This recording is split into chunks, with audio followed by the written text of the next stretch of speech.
Hello guys, so another question I get asked a lot is when did I contract HIV?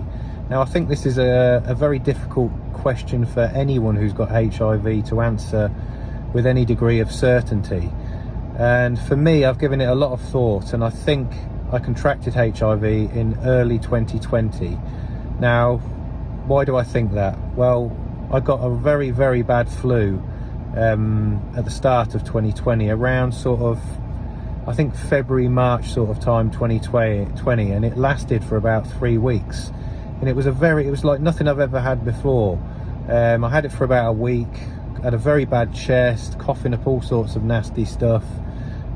Still had a very good appetite and was still able to function to a certain degree. But yeah, it lasted for about 3 weeks. I had it for about a week.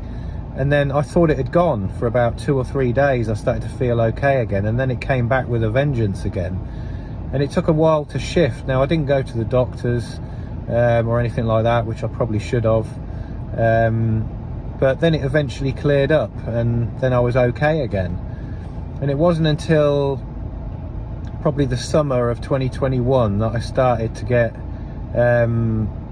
actually probably before summer of 2021, I would say, probably the start of 2021, so probably a year after I contracted HIV, I started to get really bad fatigue. And this was like nothing I'd experienced before with fatigue. At the time I was self-employed, so I worked for myself, and I remember pulling up to a customer's house one day, and I just could not get out of my van. I was so fatigued, it just came over me all of a sudden. And I couldn't get out of my van, and it was so bad I had to drive back home. And I basically went straight up to my bedroom and laid down in bed and just put the covers over me.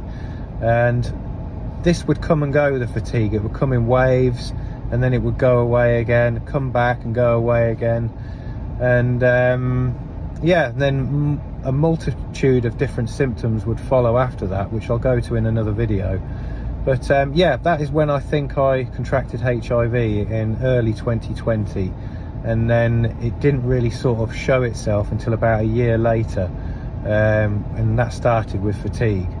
So I'll go into my HIV symptoms in another video. I have done a video on this before, but I did it at the start of this social media journey, and I was pretty nervous and forgot quite a few things. So I'm going to do that in my next video. That will be HIV symptoms, but to the best of my knowledge, that is when I feel I contracted HIV in 2020, in early 2020. So hope you all have a great day, guys. Hope that answers some questions for you, and I'll see you in the next one. Take care.